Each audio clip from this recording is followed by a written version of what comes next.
Welcome to Comment with me, George Galloway, here on Press TV, still the voice of the voiceless. Tonight we are reviewing the year, but we can only do it with your cooperation. Above all, I need your telephone calls. 44208-601-4555. That's the number to call. We'll call you back. Establish a clear line, and remember, if you get on the television with me, the volume on your television has to be down at 0. You can SMS me at 447800008066, or you can email me at comment@presstv.co.uk. You can even tweet now, comment_presstv. Well, which news stories affected you in 2014? To be honest, if I broadcast for the rest of the night and then all the way through the night, I wouldn't be able to do justice to some of the momentous events that have occurred this year. This one, the Ebola virus beginning in Africa, spreading, the US-led and financed coup in Ukraine, which overthrew the elected president and abolished democracy, set fire to the parliament, and threatened to kill large numbers of members of the parliament unless they voted to change the constitution. And then in March, the mysterious Malaysia Airlines Flight 370. Whatever happened to that aeroplane? Do you remember? They were always just about to find it. The Australian Prime Minister even went out on a boat himself in order to find it. These disasters struck Malaysia Airlines twice. Who shot down the Malaysian airliner over the war zone in Ukraine, and why was it flying there in any case? Of course, the crisis over Ukraine is still continuing. The people of Crimea, the Autonomous Republic of Crimea, voted to rejoin Russia, and that set in motion sanctions and economic blockade against Russia, which is now having a very serious effect. President Putin is putting a brave face on it, but the fall in the value of the ruble has been serious, and it's been a joy for the hawks and the neocons in Washington who are responsible for it. The biggest events of the year for me, they may not in global terms have been as big as some of these other stories, but they imprinted themselves on this show with very considerable effect. In the summer of 2014, it will always be remembered by me that Israel launched a new and terrible massacre against the people of Gaza. 2 million people behind the wire, with no means of exit, nowhere to run, nowhere to hide, were ruthlessly bombarded by land, sea, and air, and massacred. They were shot like fish in a barrel. They had nowhere to go. Street by street, their hovels and refugee camps were leveled. Thousands and thousands were killed and maimed. Hundreds and hundreds of those were children. 500 children were killed, and thousands were wounded, maimed, or otherwise psychologically affected. In fact, it has now become, as was said in the newspapers this week, Gaza is the apocalypse. It's almost impossible to believe that 2 million human beings could be asked to suffer so much for so long with so little done to bring them relief. the leaders of the Arab world held a conference in Cairo and promised billions of pounds of reconstruction aid. Just 2% of that which was promised has in fact been delivered. Whilst it's business as usual, the buying of yachts, the gambling in casinos, the grotesque waste of resources by the Arab countries in the Persian Gulf has continued apace, whilst the people in Gaza don't even have anything to eat, nothing to keep them warm this winter time, living in the rubble, living in the open. And in the summer of 2014, this sweep by what they call ISIL, a murderous, crucifying, mutilating, torturing, mass murdering gang, set off on a rampage across Iraq and found it very, very easy to acquire territory. They now control an area the size of Great Britain, traversing the Syrian and Iraqi border and obliterating it. They have declared themselves a caliphate. A Mr. Baghdadi, although that's not his real name, has appointed himself as the caliph and demanded that all Muslims in the world pay obedience to him, even though they don't know who he is, what he stands for. They've never seen him, never heard him, never read him. He's a complete mystery. Or is he? It seems he was a prisoner of the United States. It seems he was regarded highly by the United States, given all kinds of privileges whilst a prisoner of the United States, allowed to move around between prisons, allowed to visit prisoners in other places. Who knows who ISIL really are? Who knows who ISIL really work for? We know that they've never said a word or lifted a hand against Israel. Indeed, some of their fighters have been treated by Israeli medics in Israeli-occupied Syrian territory. But the rampage of the settlers, the mass murder of ISIL, are the two issues that will remain longest and loom largest for me.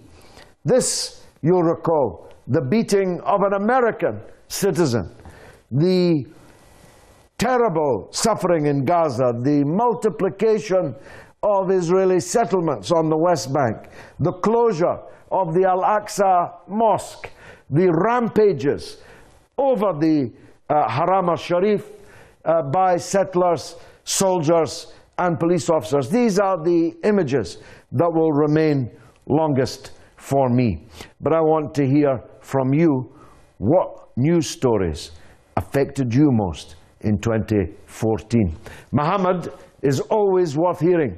He's from South Wales. Mohammed, welcome to the show, brother. Go ahead. Assalamu alaikum to you, George. Walaikum salam. And Merry Christmas. Thank you. I hope you have a prosperous and a good New Year as well, mate. Thank you so much. Well, basically, there's two stories just carrying on where you left off about the ISIS, right? That's a story will stick in our head for long, long time. Who have organized them? Who have set them free? And what are they doing to the Islamic Ummah? Right? They are set up of the United States and Israel policy to divide the Muslim countries into small states where Israel can control them very finely to their own ideology. And so, I mean, basically the Palestinian issue is another one which will stick in our head for years to come. When they kill Muslim children, nobody say anything. BBC, CNN, but you touch an Israeli kid, right? The whole world will be up in their arms. So the Muslim life is worthless, right, to them, to the American and to the Israeli and to the European country, and especially our Britain as well. Basically, it's sad because what it is, the Israeli control the media lobby. It's just like your press TV, where they switched them off because they were speaking the truth, right? And they don't like the people who speak the truth wherever they are in the world. And it's sad that about time that our country, Britain, and also other European countries should take a stand against Israel Zionist, not Israel people. The Israeli people are very, very good people, some of them. But the Zionist people, they are the worst enemy of the world because they want to control the whole world the way they want to. And so therefore, that's why America don't say nothing about the Palestinian people, because every time the foreign secretary of America goes to, we want to make a peace with Palestinians, you are one-sided. How can you be a neutral peacemaker when you are only speaking for one side? Which is well, I'll tell you what, Mohammed. I mean, of course, I agree with most of what you said. I would just put my own point of view in two places. First of all, it's not that Israel controls the media.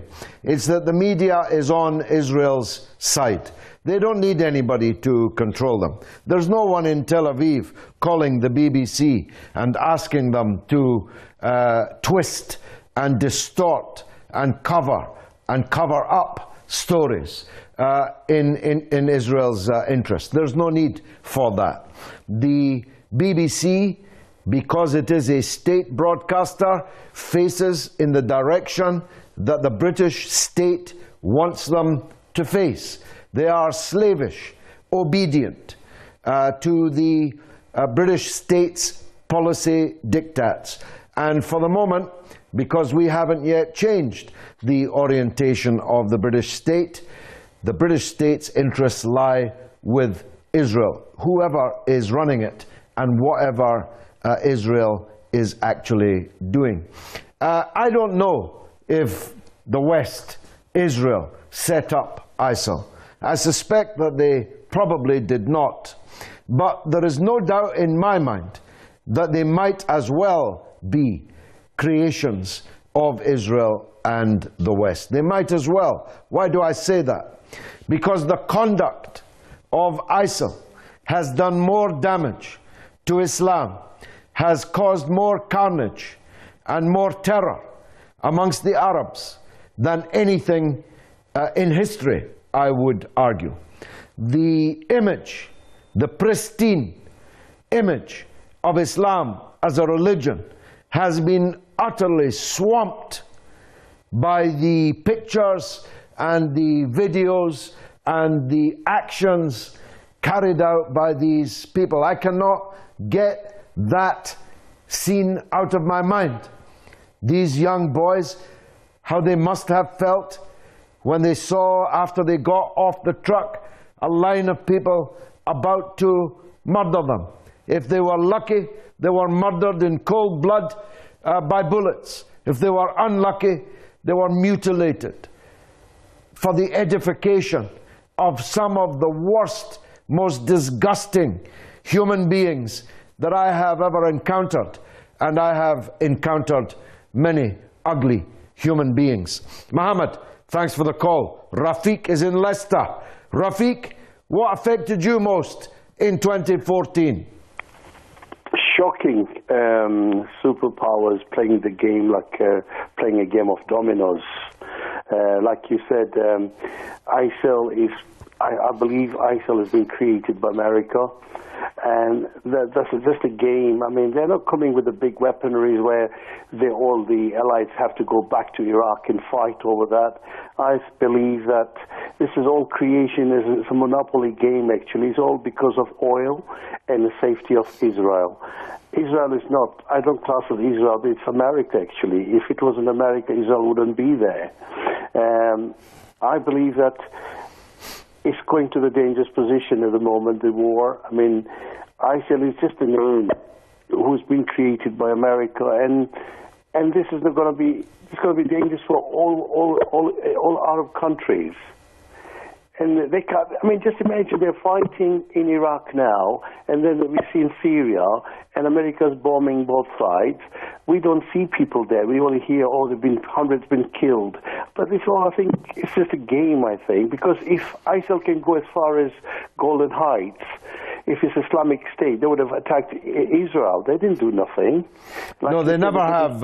They have never cast a stone at the state of Israel, and indeed they are effectively on the same side as Israel. Whether they formally are or informally, they are on the same side. They are both fighting against the regime in Damascus, and they are militarily coordinating with each other. When Israel bombs targets in Syria, it is assisting the progress of these individuals in ISIL. When ISIL soldiers are wounded in the Golan area, they are treated. We have pictures and news in Israeli media of that. They are treated by Israeli medics. So objectively, they are in the same trench. They are on the same line, in the same front. Must be wonderful for the friends of Israel to look at these kind of pictures. Rafiq, thanks for that call. Mario's in Malta. Mario, which news affected you most in 2014? Assalamu alaikum, George. Wa alaikum salam. So I'm going to say this America, USA, by giving armaments to Israel. So it's Israel bullying a Palestine, whole Palestine, but Gaza is a small country. It's the same size as we have here, Malta, you know. So it's no good because they're killing children, innocent people, you know, and then America has the blood on their hands, you know. They shot a 5-year-old kid in the face today in the West Bank. You know. Yeah. Gaza is like in the Second World War was the whole world anyway. Germany was like that, just scrapped. You know what I mean? They shouldn't do that. You know, they should give them their state. You know, this kind of people, they own this country anyway. You know. Well. That's okay, Mario. Thanks for that call, my friend. We're fixated by these images now, looking back on the year 2014. What a year it has been. I'm struggling to think of any good news that we could show you on the wall. I'm not sure that we have much. Joseph is in Australia. I don't know what time it is in Australia, but Joseph is most welcome. Welcome, sir. Go ahead. Good evening, George. Yeah, it's pretty late here. I'm sure. Merry Christmas. Thank Christmas, you. By the way. It's Boxing Day already with you, yeah? Yes, it's Boxing Day, yes. And I don't really want to box with you too much because, you know, Christmas has just passed.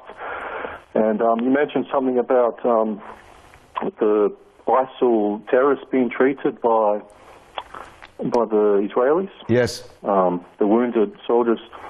But I also want to mention, you mentioned just because of that, the Israelis were on ISIL side, just because... No, not just because of that, Joseph. I did mention the bombing, the repeated, regular Israeli bombing of Syrian regime targets. So I know Palestinians were also treated by Israeli on-field medical doctors during this last war. You know, some civilians were treated. And that's what bothered me most about. Is that the civilians they mutilated? They then treated them. Well, you can call it that, but what bothered me most this year, probably one of the most. I wouldn't say what bothered me most. There were other things happening, like the ISIL terrorists, but one of the things that also disturbed me was just the negative media reporting against Israel. It's not all black and white. You know, we have to be objective, and it looks pretty black and white. It looks pretty black and white there, don't you think, Joseph? The killing of that was quite black and white, wasn't it? The burning of that young boy to death, that was black and white, wasn't it? And civilians, that's something... This American boy being beaten to a pulp by 2 Israeli soldiers, that's pretty black and white, isn't it, Joseph? That's impermissible, but in this kind of war where the Hamas wishes to wipe Israel... But that wasn't a war, Joseph, and there's no Hamas in Jerusalem. That was in Jerusalem.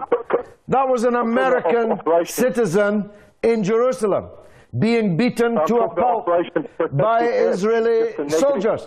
Joseph, the 5-year-old child that was shot in the face today has a big hole in her face.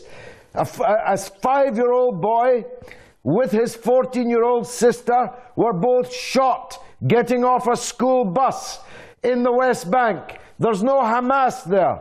There's no war there. Why was that child shot in the face, Joseph? I haven't heard the news today, George. I didn't watch the news today. You won't find it on the news, Joseph. That's the problem. You won't find it on the news. You'll only find it here. Because the kid was just a Palestinian kid. His blood wasn't worth anything. But even in Australia, George, they don't report everything, fairly. The media is fairly biased towards Israel. For example, Hamas using human shields. So, Hamas were just as responsible. But they didn't use human shields, Joseph. That's just a lie. Unless you think... Joseph, I'll let you back in.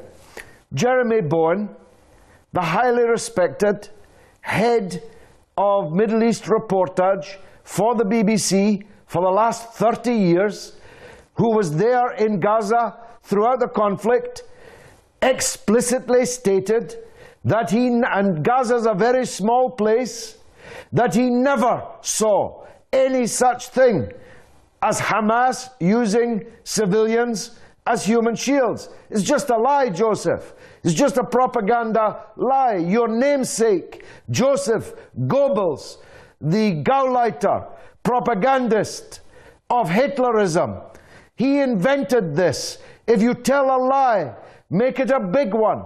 Repeat it often enough. Come on every show. Just mention it as if it were a fact. It's not a fact, Joseph. It's a lie. Go on. What about Dresden? Wasn't that a war crime? What happened in Dresden? The slaughter of innocent German civilians? Actually, I think it was. Actually, I think it was. So let's move on. We have a rare point. We have a rare point of agreement. Let's move on. We're not talking about 1945, Joseph. We're talking about 2014. We're not talking about Hitler's Germany, which both of us abhor. We're talking about Israel, which you support in 2014. I just support the truth, George. I just want to be more objective. Well, but you're not being objective, Joseph. You just stated a lie that Hamas used civilians as human shields. Either you're lying or you're ignorant. You don't know that Gaza is a tiny place, just 20 miles long, just 2 miles across, and 2 million people in it. There isn't any room for anybody to be using anybody as a human shield. They're all there. They're fish in a barrel being shot. I'm just trying to say Israel did its utmost best to avoid civilian casualties. But that can't be true, Joseph. How can that be true? Israel killed 500 children in 4 weeks. 500 children, and thousands more were maimed, their lives destroyed. Almost all of the people who were killed were civilians. Most of them were women or children. How could that possibly be true, what you're saying, Joseph? But if the Palestinians listened to their warnings, a lot of them would have been avoided. A lot of the civilians would there have is been nowhere avoided. to go, Joseph. And a warning isn't worth the paper It isn't written on. They tell you, we're about to bomb your area. The people have nowhere to go. It's 20 miles long, 2 miles wide. 2 million people, rockets, bombs from land, sea and air. What use are warnings? Oh my goodness. I've got to take a short break for just 3 minutes for a news bulletin. God willing, I'll still be here when you get back.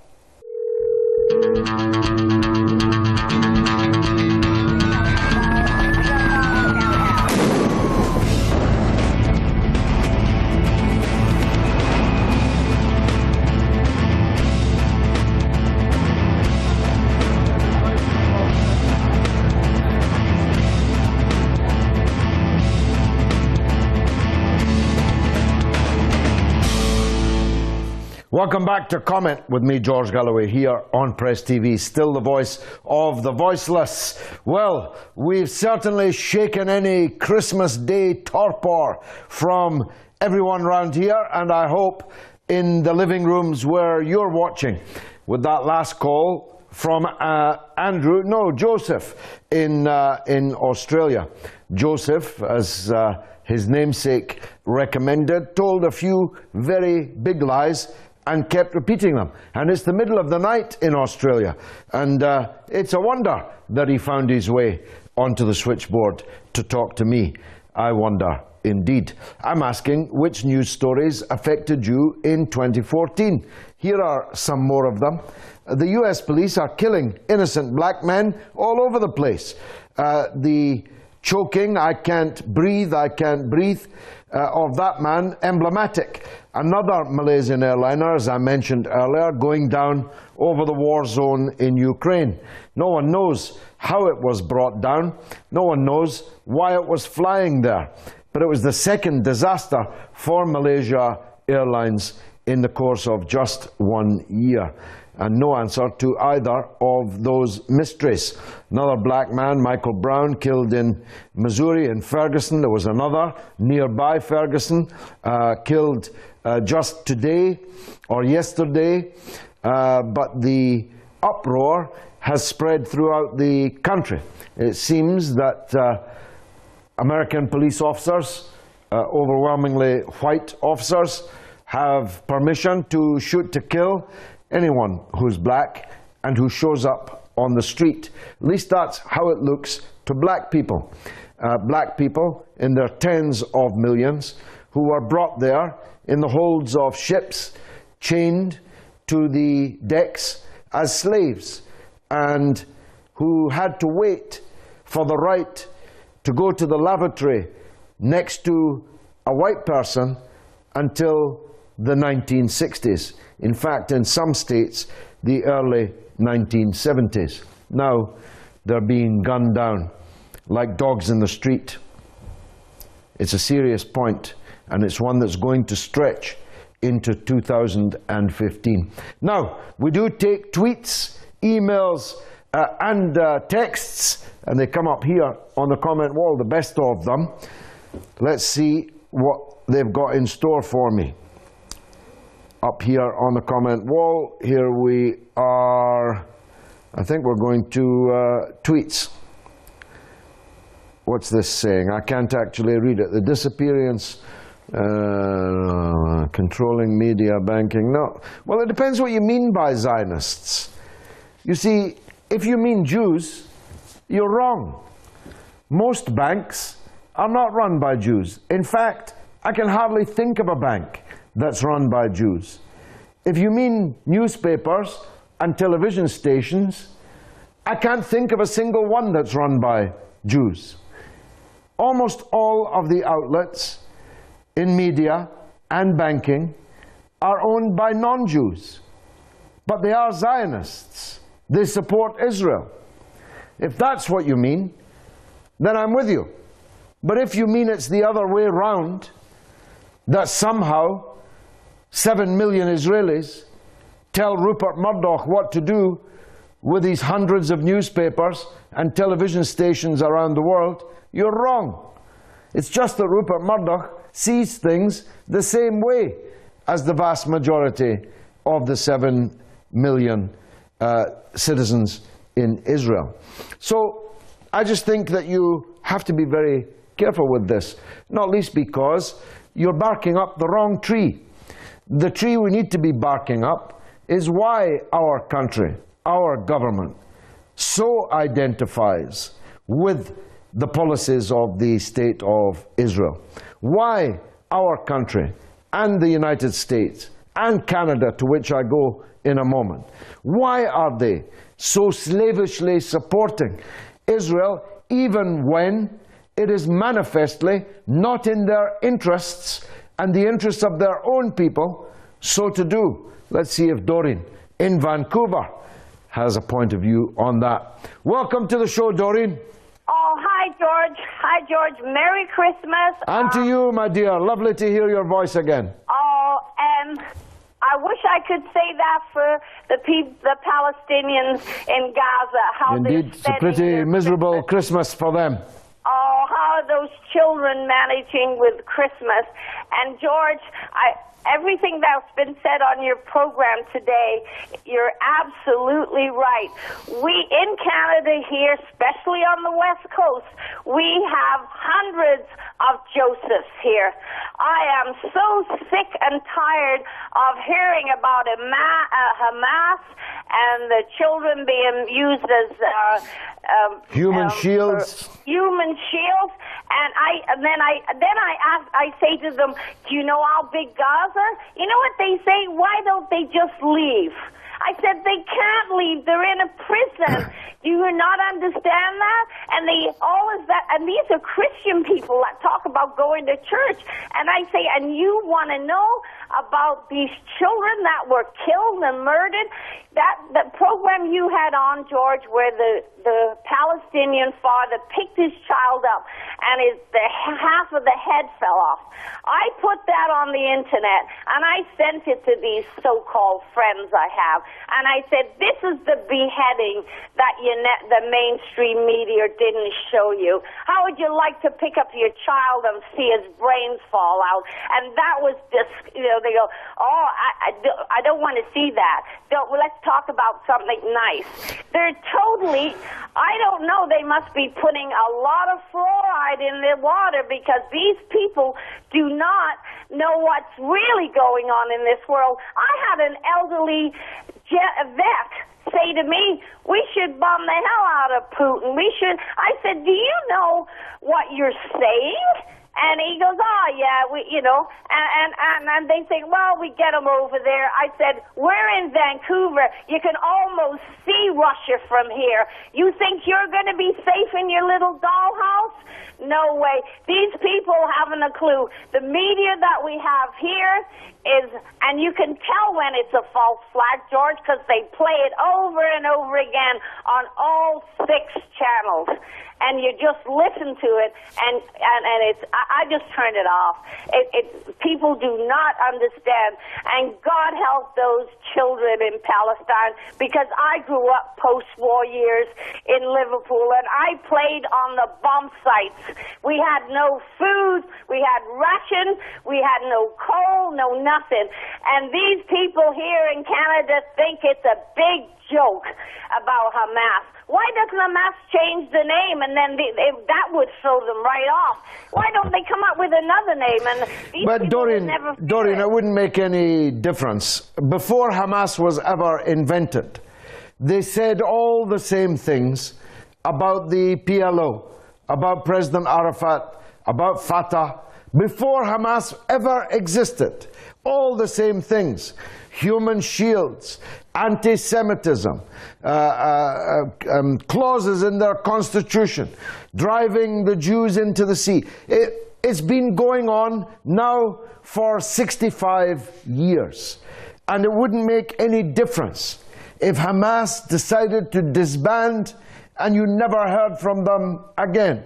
It is a Goebbelian lie. It is a bright, shining lie. There were no human shields. The Palestinians can't respond to warnings. The Palestinians in Gaza cannot leave. No one will allow them to leave. Doreen, thanks.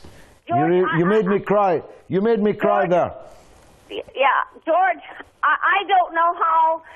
Who is this international law? It's a joke.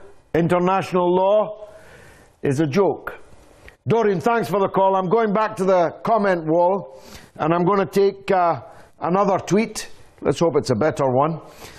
They know Israel would crush them within hours. They cannot fight against professional soldiers. Well, actually, the Palestinian resistance in Gaza in the summer of 2014 gave the Israeli armed forces a bloody good hiding. That's why they stopped and withdrew.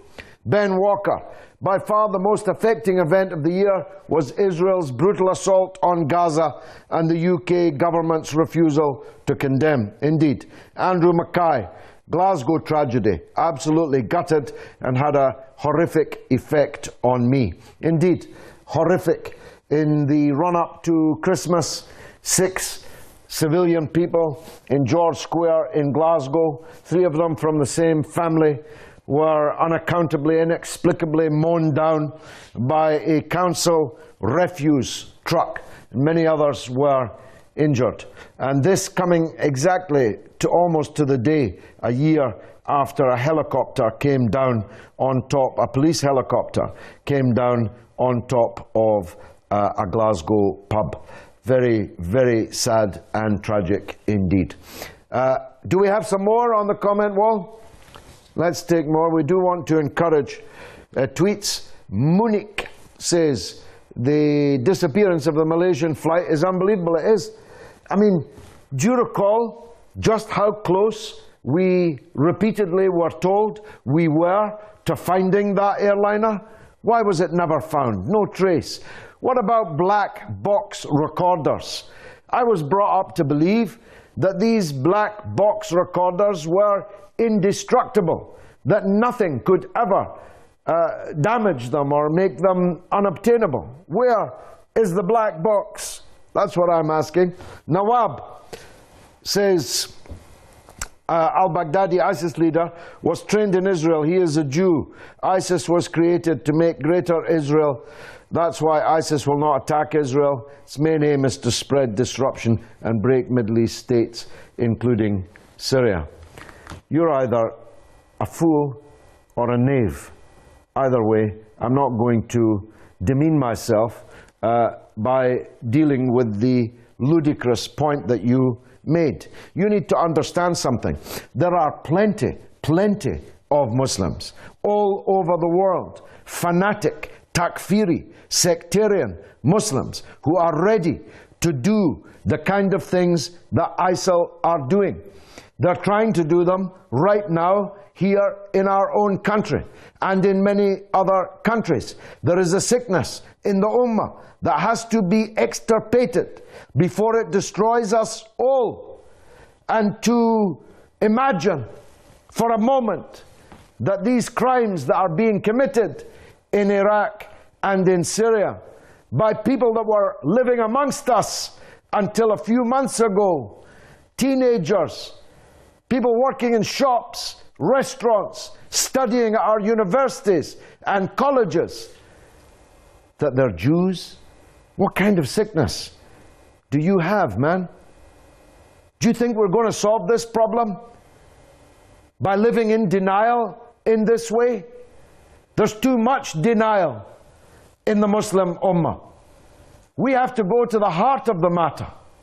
Saudi Arabia is the heart of this matter. It's the suppurating sore at the heart of this matter, spreading its tentacles, its billions, and its madness around the Muslim world. And by the way, it is sapping the morale of the allies of the Muslims who have stood side by side with the Muslims through all this terrible period, especially since 9/11. People just cannot understand how it's possible that Islam can be so perfect, yet so many Muslims so very far from perfect. Let's go to the phone lines. Robert is in Scotland. the young genius from Aberdeenshire. Robert, go ahead, sir. Merry Christmas, George. And to you, son. Well, I'm sure you'll know what affected me most this year, and that was the Scottish independence referendum. Ah, yes. Now, I think this is probably one of the only times me and you will disagree on an issue, George. I was a very vocal and a very active supporter of the Yes campaign. I leafleted, I campaigned, and I attended rallies. Not because I'm some crazed Anglophobe, racist nationalist, but because I believe that I, along with every other person my age in Scotland, I believe that we would have a better future under an independent Scotland. Sadly, it didn't come to pass this year, but the entire landscape of UK politics has been forever changed as a result. The Scottish Labour Party is collapsing, and it will completely dissipate unless they go back to the old values of Labour that they used to have before Tony Blair. Party member after party member are leaving the Labour Party to join the SNP, the Greens and the SSP, and David Cameron is in a huge dilemma. He's got two choices in this matter. He can give Scotland the powers that he promised within the next 4 months or so, which would lead to more and more areas of the UK calling for greater autonomy, and a very substantial number of ministers would defect to UKIP, seeing as how most Conservative ministers don't want Scotland to get any autonomy whatsoever. The second option is the one that I think David Cameron is opting for at the moment. It's just to ignore it and hope it goes away. He gets to keep the country and his cabinet calm for the moment, but soon the call for independence will come again, stronger than ever, and I don't think Cameron wants that to happen either. I know several people that were die-hard no supporters and were overjoyed with the result of the referendum, but now, because no promises that were made have been lived up to, most of them now say that if there was a referendum tomorrow, they would vote yes. The referendum has affected me most because obviously it was my future that was being decided on, and also, in my opinion, it's because it's what got me into politics in the first place when I was 11 years of age. It jolted the Scottish people into becoming interested in politics again, which, you know, is good because the less privately schooled rich boys in government, the better. And I'm sure you'd agree with me on that, George. I can't tell you how sad I am to hear that. I don't have, sadly, the time or the permission to turn the last 6 minutes of the show into a debate on separatism, on breaking up established countries, which always leads to disaster, in my opinion. I don't accept for 1 minute the central premise of your call, that the promises that were made were not implemented. In fact, the promises that were made have been implemented, are right now being implemented. And the various commissions, the earlier Calman Commission and this new one, are delivering fantastic, powerful new roles for the Scottish Parliament. I hope that you stand for that Scottish Parliament when you're able, and I hope that you are elected to it. I hope, because I supported Home Rule for Scotland all of my life, that the Scottish Parliament is a powerful and good one. But I don't support the breakup of this small island. I didn't support the breakup of Yugoslavia, of Czechoslovakia. I didn't support the breakup of Russia, of the USSR, of Turkey, of Cyprus. I didn't support the breakup of Palestine.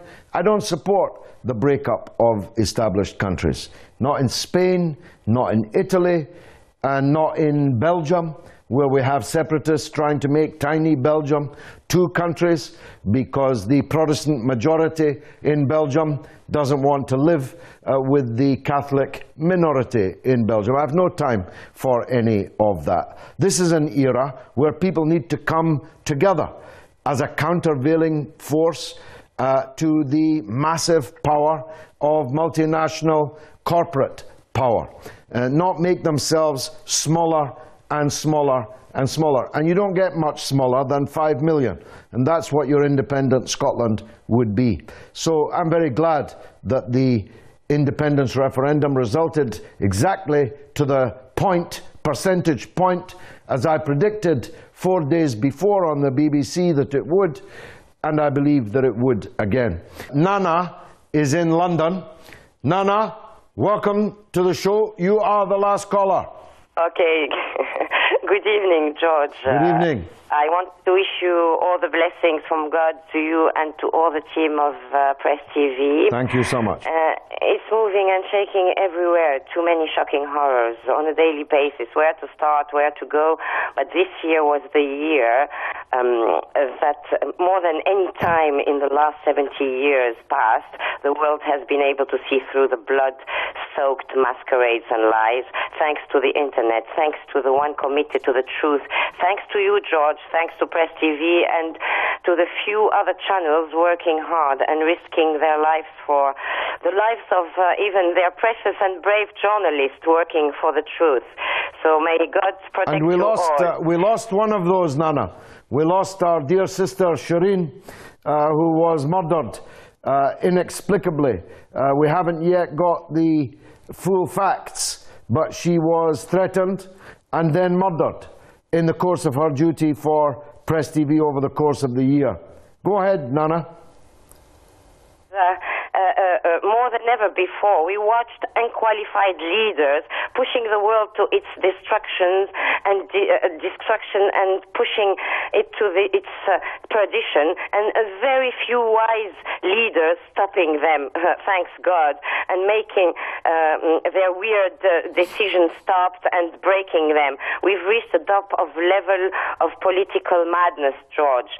It was the year where Israel has lost all credibility, so that's at least a good news, and has made itself seen for what exactly it is really, the fierce arm of the Zionist organization in the Middle East, spreading destruction and death in the region and unleashing a Gog and Magog-like army of fake Muslims coming from all over the world, destroying everything on their way to war against all humanity.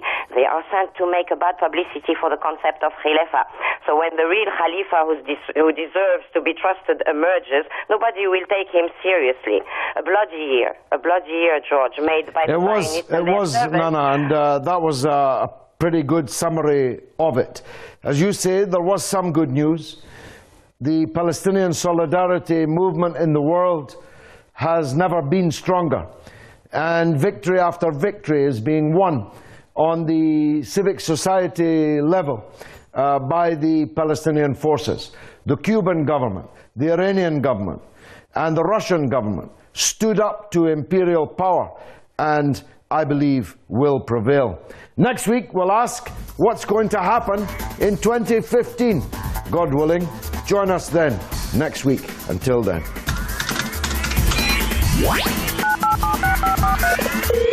Hello, just comment your name and the Facebook, that's my number. And just make sure your television volume's set to 0. 0. Can you spell your name for me? Yeah, I know. You'll redirect me to the phone number and then we'll call you back.